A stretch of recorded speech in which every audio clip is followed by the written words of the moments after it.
Bonsoir. Je vais vous parler de mon cheminement en affaires, en entrepreneuriat, puis en parallèle de mon cheminement artistique. J'ai été guidé beaucoup par le rêve. Quand j'étais tout jeune, j'adorais les films. J'adorais les films avant même de savoir qu'on devait en faire un film. Je croyais que c'était des univers qui existaient en soi. Éventuellement, j'ai été en réalisation. C'est ce que j'ai étudié à l'Université de Californie, puis ensuite à New York, avant de revenir ici et de découvrir le VJ. Ce qui m'est arrivé juste avant de revenir à Montréal, j'ai eu une genre de réalisation. C'était, je crois, en 99. Je pensais au futur, pas seulement mon futur, mais le futur en soi du média. Puis, j'ai vu que le monde, justement, qu'on retrouve à l'écran, et le monde de notre vie, de la réalité qu'on pourrait appeler, je les voyais se mélanger déjà, puis de plus en plus. Maintenant, on voit quelque chose sur YouTube, par exemple, puis on se pose presque pas la question si c'est vrai ou non. Tu sais, on est plus comme pris par l'émotion de la chose, mais on peut voir quelqu'un se faire frapper par un autobus en skateboard, puis on peut trouver ça drôle parce qu'on ne peut pas s'imaginer que la personne en est morte ou qu'elle a même été blessée parce qu'on est vraiment habitué à voir des choses comme ça, puis qu'il y ait un effet ou non, on se pose moins la question qu'avant, surtout avec les effets spéciaux maintenant qui sont rendus tellement bons, puis qui sont faciles à faire. Donc, en réfléchissant à ça, j'avais 21 ans à l'époque, j'ai commencé à me distancer plus de l'idée de devenir réalisateur, puis je me suis dit, mon vrai rêve, c'est d'avoir une station de télé. Ça m'intéressait plus de faire vraiment partie de la création de ce nouveau monde que je voyais venir. Le cinéma, pour moi, c'est devenu rapidement aussi une façon pour moi de vivre des histoires. Pour moi, de moi-même me dire, OK, j'ai une idée dans la tête, quelque chose que je veux vivre, par exemple, que je veux tout simplement vivre comme histoire, puis que je peux écrire, puis ensuite aller le faire. Donc, je me suis mis à faire du documentaire sans m'en apercevoir, parce que pour moi, c'était vraiment de la fiction à la base. J'abordais ça comme un scénario, mais pour me donner l'excuse de le faire, ben, j'en faisais un film.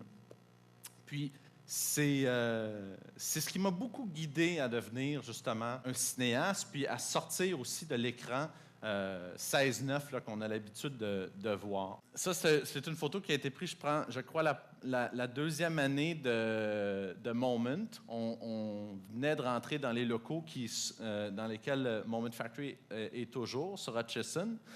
Puis, la façon que j'ai démarré Moment Factory, c'est que j'avais une autre compagnie avant. J'ai découvert le VJ, qui était comme improvisé avec le cinéma, quelque chose que je ne croyais pas vraiment possible. Puis étant quelqu'un qui adore l'improvisation, ça m'a vraiment allumé le VJ. Vous savez c'est quoi le VJ? C'est mixer des sources vidéo ensemble en direct.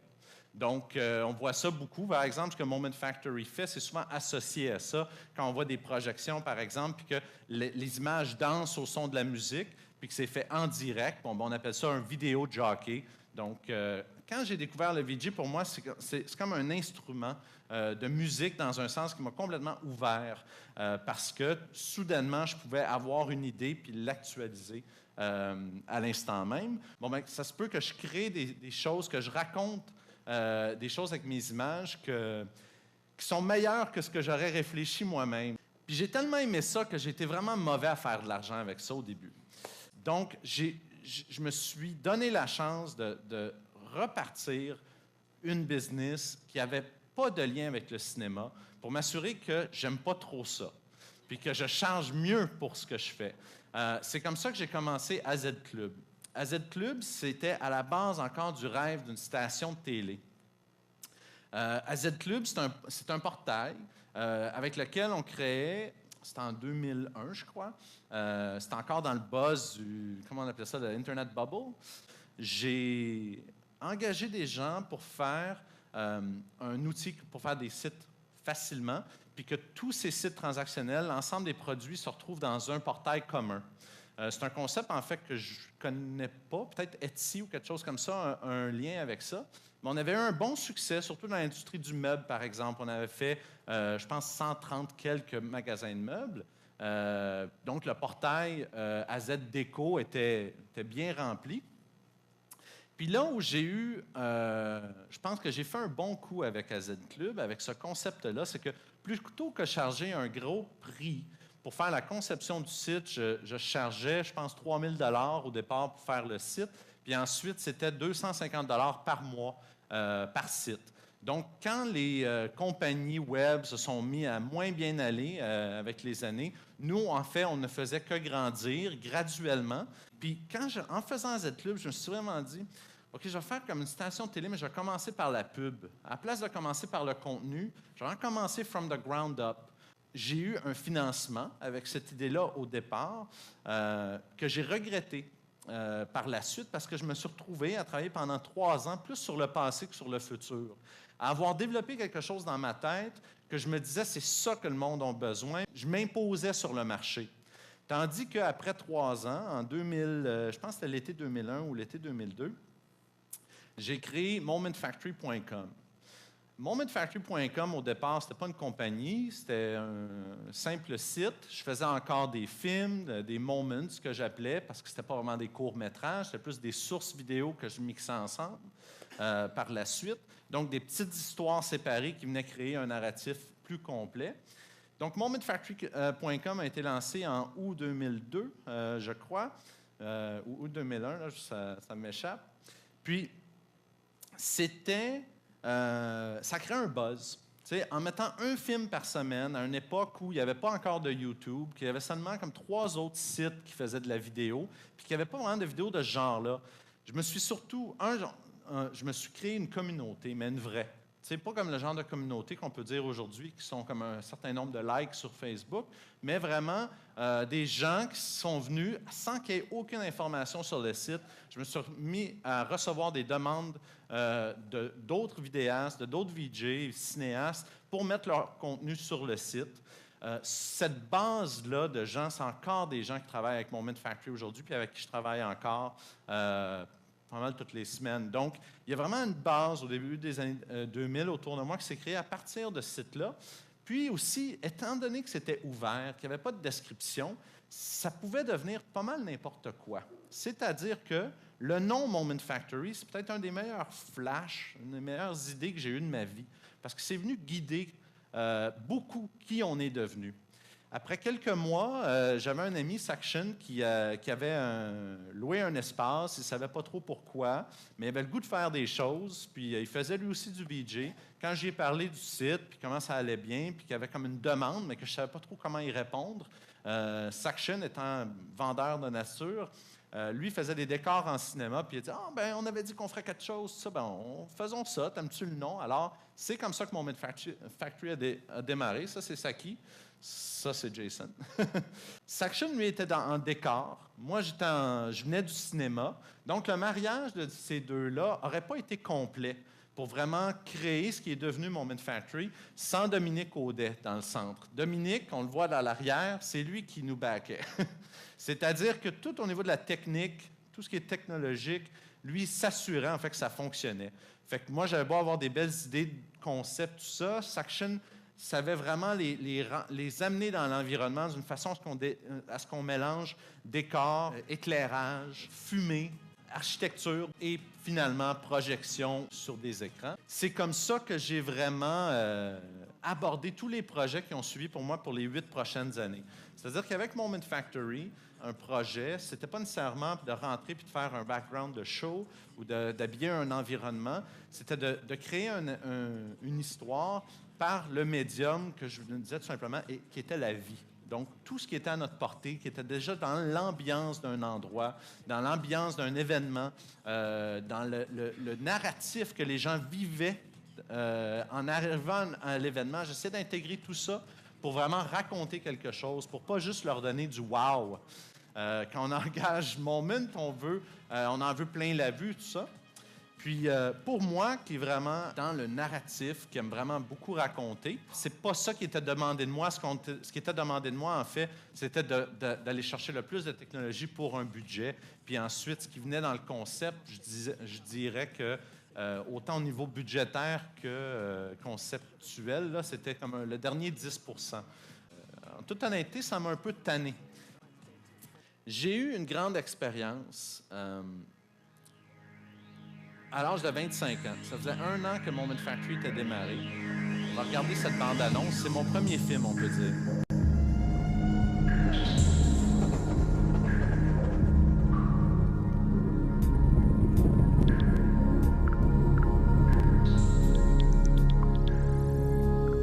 Qu'est-ce que tu comptais, là? Non, je me dis que lorsqu'on est sur la montagne, on se demande pourquoi est-ce qu'on fait ça. Même quand ils pensent, on dirait que c'est un personnage qui l'a fait, c'est pas nous autres. C'est ça.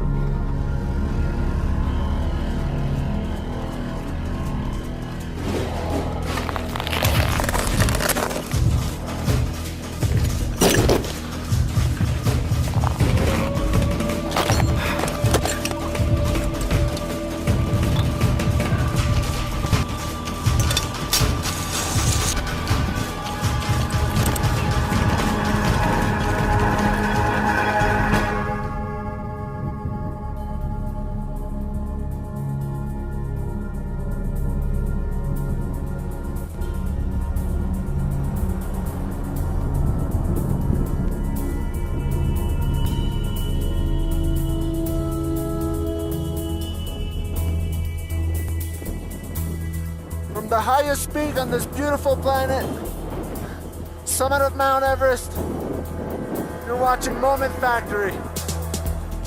Quand j'ai montré ça à mes associés à l'époque, ils ont fait « Oh! » Puis, vous voyez encore, ça faisait longtemps que je n'avais pas regardé cette bande-annonce jusqu'à hier en montant la présentation, mais je voulais revoir cette bande-annonce originale-là pour revoir cette fin, justement, parce que après seulement 1 an de Moment Factory, j'étais beaucoup encore dans cette idée d'une télé.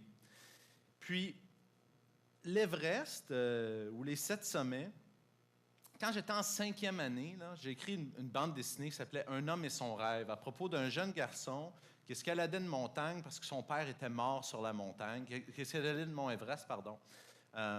Puis, je me suis retrouvé à le vivre, disons, une 15aine d'années plus tard, de vivre ça avec mon père, qui était en vie, et il l'est toujours. Puis, j'avais oublié cette bande dessinée jusqu'à ce que je sois sur la montagne en train de vivre cette histoire. Donc, ça a vraiment créé un mariage dans ma tête de dire, OK, c'est un outil pour moi, la caméra, pour venir marier le monde de la fiction ou du rêve et de la réalité. Moment Factory aussi, quand on parle de rêve, pour moi, tu sais, ce rêve d'une station de télé, qui n'est pas traditionnel. C'est le meilleur mot que j'ai pour le dire. Ce n'est pas quelque chose que j'ai réalisé encore, mais tout ce que j'ai fait, en faisant des choses vraiment avec amour pour la chose comme telle, donc, j'ai pas l'impression, ça fait longtemps que j'ai l'impression d'avoir travaillé, c'était, comme dans le cas de Moment Factory, de sortir, d'éclater la télé, ce qu'on connaissait de la télé, tout de moins qu'on retrouvait dans du 16-9, comme je disais plus tôt. Donc, c'est encore une fois, j'avais ces idées d'habiller le monde d'une façon à ce que, justement, les médias se confondent avec la vie. Puis, vous pouvez voir comment cette expérience, qui est devenue un film, un documentaire télé, est venue vraiment éclater mon centre de possibilités. Puis j'aime, tu sais, la façon la plus simple pour moi de définir cette expérience, parce que on pourrait parler de ça longtemps, c'est que toute ma vie, j'avais l'impression que j'avais un cercle de possibilités, puis que j'avais fait des choses, puis que je pourrais faire des choses comme faire des films, par exemple, ou avoir des enfants, ainsi de suite. En montant les montagnes, je me disais, si je suis capable de faire ça, ça veut dire que je suis capable d'atteindre ces buts-là. Mais en escaladant le mont Everest, particulièrement, ça a été un déclencheur parce que j'ai fait quelque chose à l'extérieur du cercle. Donc, ça a comme éclaté mon cercle de possibilités. Puis ça m'a permis aussi au niveau affaires, malgré que la montagne a beau être une très bonne métaphore pour la vie, la vraie vie et les affaires sont plus complexes qu'une montagne. Parce que la montagne, la beauté de la montagne, c'est que le but est clair.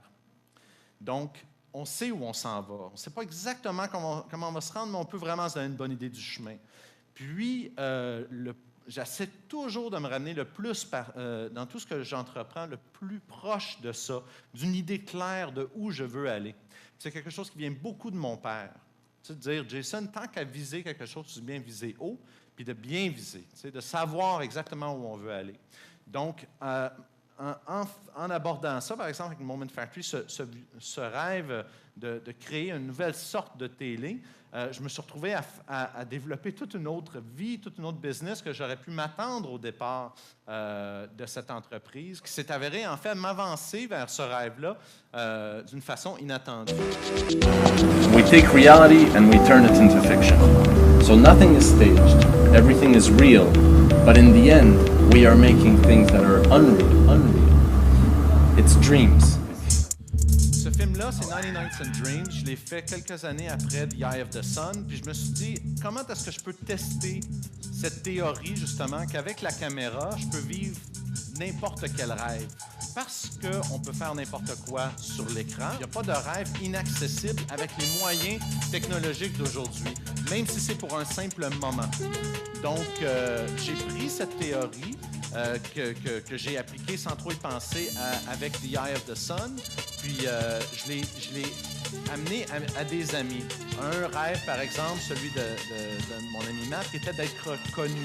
Donc, on a commencé son rêve à New York, là où même s'il crierait nu dans les rues, personne ne le regarderait. Puis on l'a terminé à Tokyo,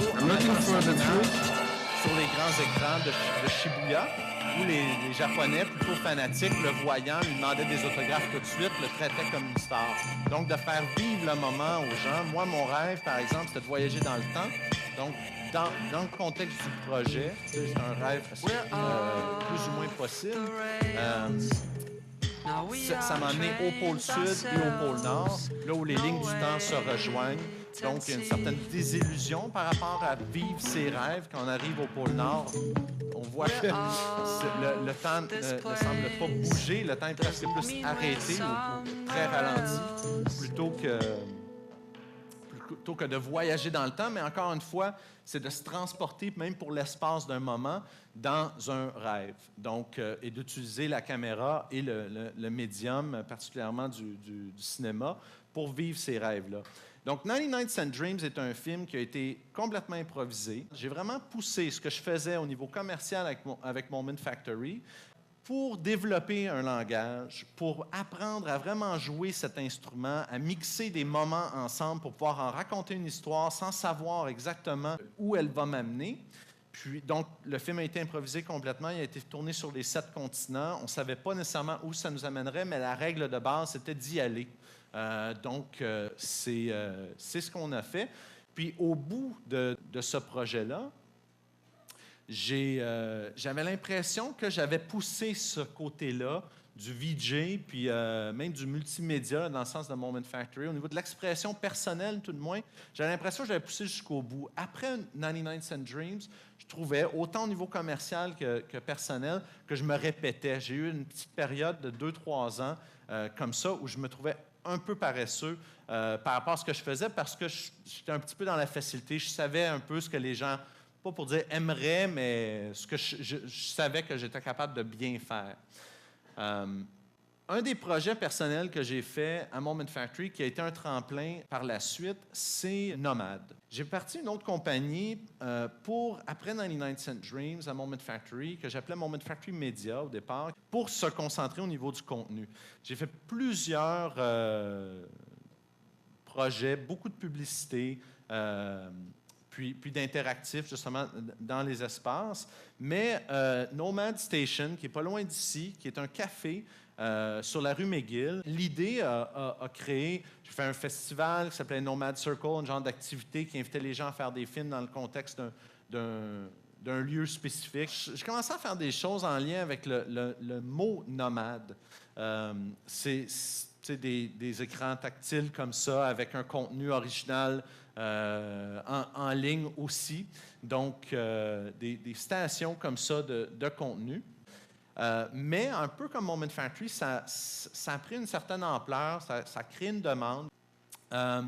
Finalement, avec le succès de Moment Factory Media, à qui Nomad, la marque, appartenait, on s'est retrouvé avec un drôle de problème à Moment Factory. Avec ces nouveaux services que j'offrais avec Moment Factory Media, l'offre de Moment était rendue trop large. Déjà, on avait de la difficulté à décrire ce qu'on faisait, mais là, ça devenait encore plus difficile.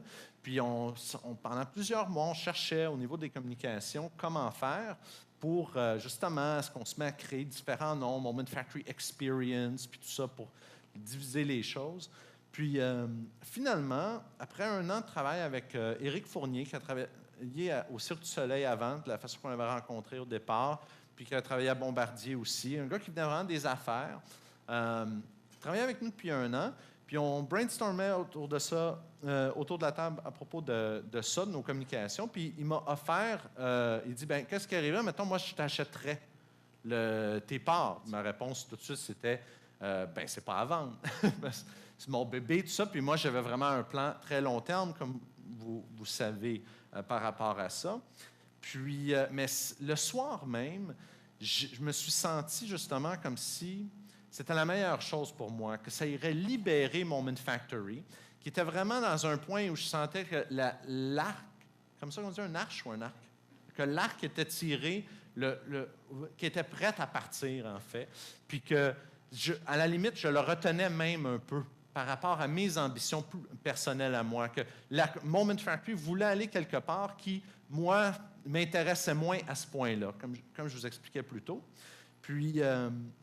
Puis aussi que j'avais besoin d'être libéré par rapport à qu'est-ce que ça veut dire être une factory, être une usine. J'avais le goût de partir de l'usine, puis d'être plus en lien avec le monde, de m'éloigner de mon ordinateur aussi. Donc, Nomade, que je développais déjà comme marque de commerce, m'a semblé déjà comme un excellent tremplin. Puis, en dedans de 2 semaines, on était justement, le Moment Factory n'était plus à moi. Puis depuis, Éric est là à jouer le tierce. Puis avec une concentration vraiment à faire qui a vraiment permis le succès de Moment Factory, à mon avis. Il avait besoin de ça. Puis moi, qui avais un peu plus d'expérience d'affaires que mes 2 autres associés, c'était beaucoup sur mes épaules, ce niveau-là. J'étais le président de Moment Factory aussi. Tu sais, j'étais le directeur des finances aussi, puis je n'étais pas nécessairement la meilleure personne pour ça.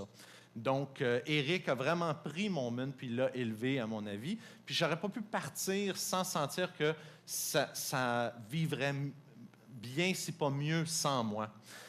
Puis moi, de mon côté aussi, j'ai été libéré dans ce sens-là pour faire, ayant appris ce que j'avais appris avec Moment Factory, pour en faire des projets qui étaient plus proches de mes propres intérêts.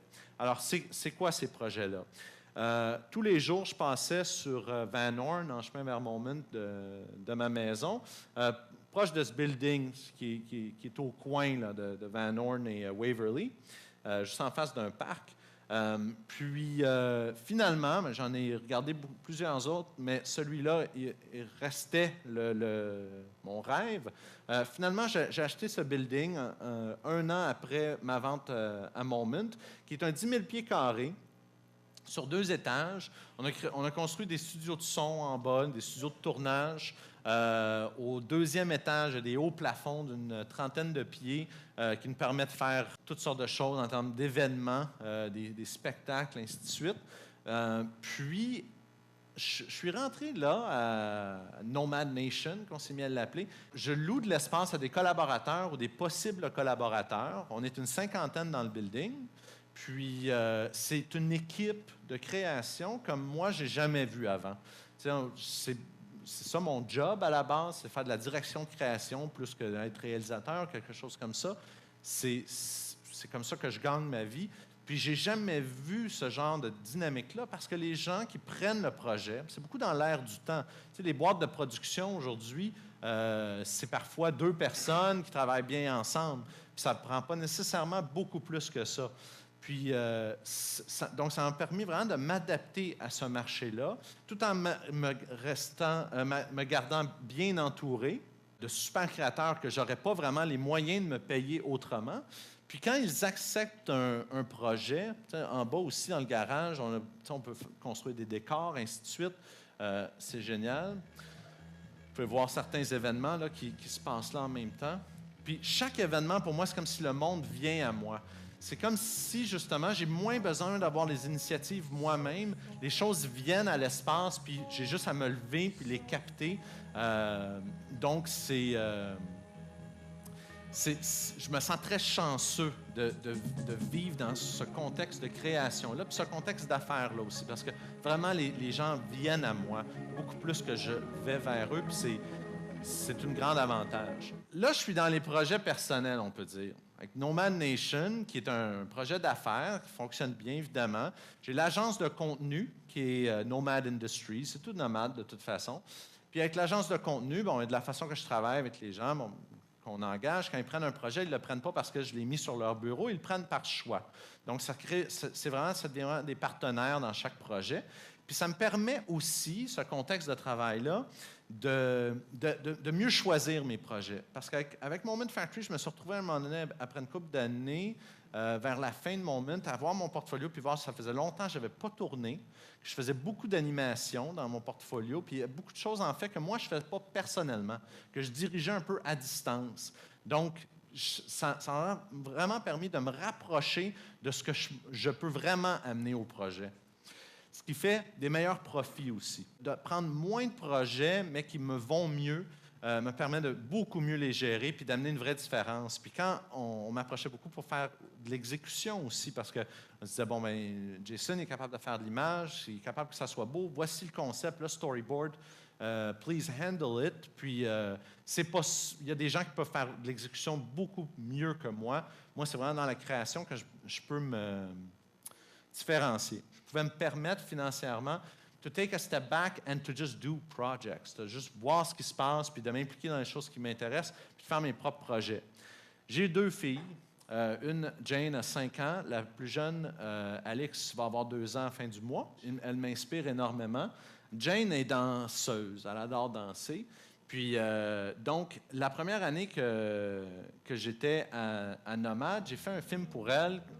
J'ai fait un remake de son film préféré. Great and powerful wizard. Qui est Le Magicien d'Oz. Donc, avec aucun moyen, en 3 week-ends, on a pris l'espace, on a pris les gens du quartier pour jouer tous les rôles, sans aucun effet, en fait. C'était vraiment de regarder ce monde qui est là, puis du monde qui regarde le monde, en fait, le monde fantastique que tu aimes tant à l'écran, et là, tout autour de nous. Puis ton père est un magicien.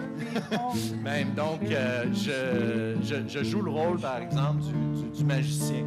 Puis la beauté d'un projet comme ça, c'est que, justement, sans but commercial, c'est vraiment un but personnel, c'est vraiment pour un peu expérimenter avec la perception de la réalité que ma fille peut avoir à un très jeune âge, puis d'essayer de semer le rêve dans elle très tôt. Je suis très content d'avoir fait ce film-là. Puis, ça a renforcé des liens avec toute la communauté autour de Nomad. Puis, c'est un film qui, je crois, même dans 10 ans, dans 20 ans, va être de plus en plus intéressant, en fait, surtout pour ma fille, qui commence seulement maintenant à le voir puis à comprendre certaines choses, tu sais, que j'essaie de lui communiquer. L'année dernière, en fait, le film vient de sortir. J'ai créé une capsule temporelle dans laquelle j'ai invité des gens à mettre des visions du futur. Puis, j'ai amené cette capsule temporelle, on a lisé un bateau qu'on a amené du Cap Horn au Cap Bonne-Espérance, c'est-à-dire de la fin du monde au début de la civilisation, dans le but d'atteindre l'île Bouvet, qui est l'île la plus isolée de la planète, qui avait été visitée par moins que 20 personnes avant. Plus de gens avaient vu la Lune que l'île Bouvet. Puis jamais personne ne l'avait escaladé jusqu'au sommet. Donc, c'était le but de l'expédition, d'amener cette capsule temporelle pour Alix, avec des visions du futur, au sommet de la last place on Earth. Donc, en me disant, si tout le monde était pour changer, le dernier endroit qui changerait serait certainement là. Ma vision du monde dans 50 ans, je pense que ça va être totalement différent de ce qu'on connaît aujourd'hui. Dans 50 ans, le monde il va avoir l'air d'un nouveau monde. Je crois que les animaux parleront. Moi, dans le futur, j'aimerais bien vivre comme les Indiens, c'est-à-dire comme sans pollution. On cultivera la terre. Alors, Jason, s'il te plaît, laisse pas de traces sur cette île. Dis-nous pas trop où c'est. Quand vous partez du Cap Horn, c'est la fin de l'histoire, puis quand on s'en tourne à Bonne-Espérance, c'est le début de l'histoire. C'est un cycle. The future is now. I really do believe it's like what we create now is what's going to lay the groundwork for the future. Like the children we raise, the biggest responsibility I have is to my daughter. She is the future. C'était produit pour Discovery World à la base, donc c'est eux le diffuseur anglophone. On a fait aussi une série web pendant qu'on était sur le bateau, puis on a gagné le New Mix pour meilleure série documentaire avec ça à l'automne qui vient de passer. Puis donc ça, c'est le film, les 2 derniers films que j'ai faits, c'est un pour Jane puis l'autre pour Alix.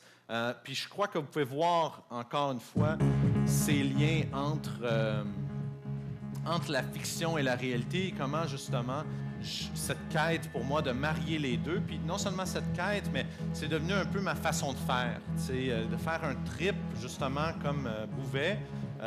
C'est la seule façon que moi je sais comment le faire, c'est en racontant l'histoire, en pensant au concept, en disant c'est qu'est-ce que j'ai le goût de faire le plus au monde maintenant, pas plus tard, quelque chose comme ça. Avec ces dernières années d'observation, on peut dire, avec Nomad, là, je suis vraiment à un point où je suis prêt à lui redonner une direction, de voir la beauté de ce qui se passe, de comment on le fait, de ce à quoi on est bon, parce qu'on est bon à raconter des histoires. On est bon à capturer des événements, mais à raconter l'histoire. The Nomads tell the story. Donc, cet été, je lance le bêta de ma station de télé, qui est en fait, va être 24 heures sur 24, live, pour les mois de juin, juillet et la mi-août. C'est-à-dire les grands événements de Montréal, tout local, le plus local possible. Je suis pas vraiment sorti de Montréal. On va être au Grand Prix, on va être à Oshéaga, puis il y a pas mal de tout entre les deux, festival de jazz, et ainsi de suite. Puis, ce qu'on fait avec ça, c'est qu'on prend des marques qu'on associe au contenu. Puis, à partir de là, on raconte l'histoire par la perspective de cette marque-là qui est le présentateur du contenu. Je vous en parle aujourd'hui parce que vous pouvez sûrement m'aider avec ça. Sûrement certaines personnes dans la salle qui ont de l'expérience avec du sponsorship, on dit en français, avec de la commandite. Merci beaucoup. Avec la commandite. Écoutez, ça, c'est un de mes plans préférés. J'étais sur mon skateboard en chemin de Nomade à chez moi. C'est là la beauté de la chose, c'est qu'en pointant la caméra, les choses viennent devant nous. Puis je me promenais tout simplement en revenant chez moi, puis pour moi, c'est toute la beauté de la chose est là-dedans. Quand on pointe la caméra vers quelque chose, justement, les choses se présentent à nous. Donc, ça revient justement à ce but de la montagne, où de laisser guider par l'image, par les rêves, puis de les suivre par le biais que moi je connais. Donc, je vous remercie beaucoup.